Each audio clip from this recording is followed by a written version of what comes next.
Hi, my name is Dany Pen and I'm a contemporary practicing artist. Today I'll be speaking about my work, Color of My Skin, that was done in 2012. Color of My Skin was a really interesting project, especially the process, and that's why I'm creating this little short film for you to understand the process that I had to undergo in order to create this piece that I wanted to embark on.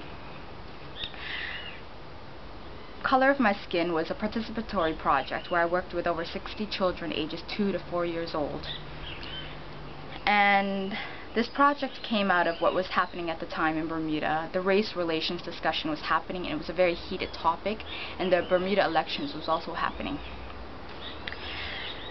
Everywhere I turned and everything I read was all about the race relations. What is the race relations?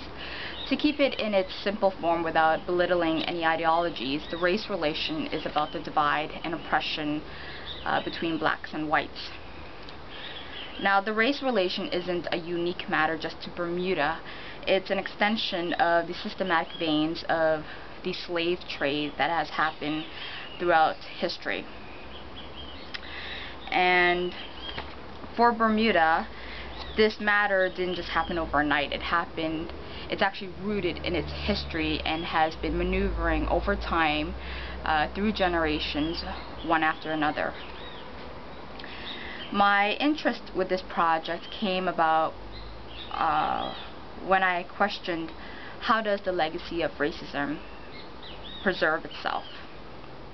Being an educator and working with children every day, I'm able to see how children interact with each other and how they behave towards one another.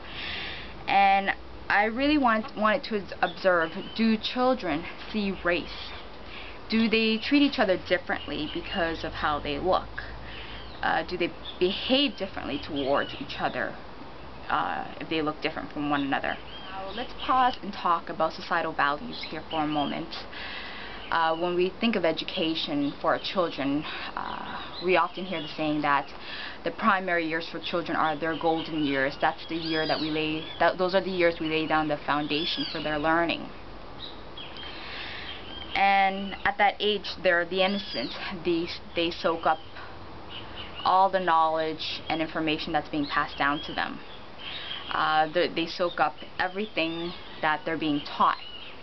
Now, I'm not just talking about teachers teaching them. I'm also talking about what they're learning from their parents, the communities, the society they live in. And we all know racism is a trained skill and that the legacy of hate is taught young. For the project Color of My Skin, again, I had 60 children ages 2 to 4 helping me out with this. And in creating this project, I had them come in groups, one at a time, into the classroom, and I would give them a blank puzzle piece, and I would ask them to look at the color of their skin and then tell me what did they see. And based on the color that they told me, I would give them the paint and the brush to paint the puzzle piece.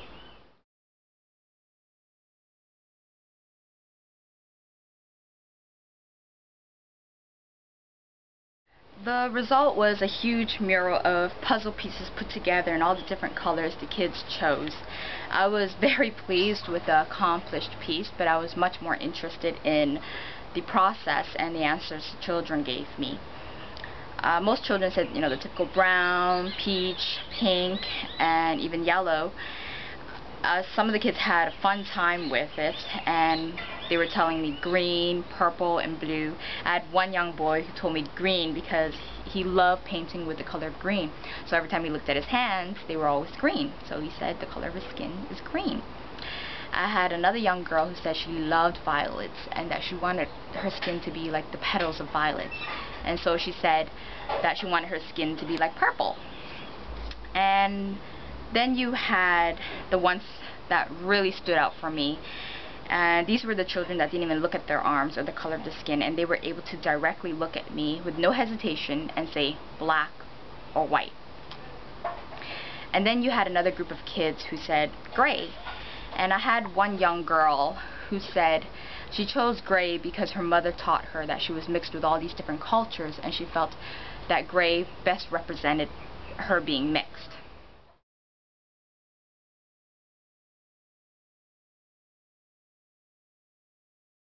As I stood back and looked at the final piece, I was really surprised by the number of black and white puzzles. And right there in front of me, I had to question, is this the legacy?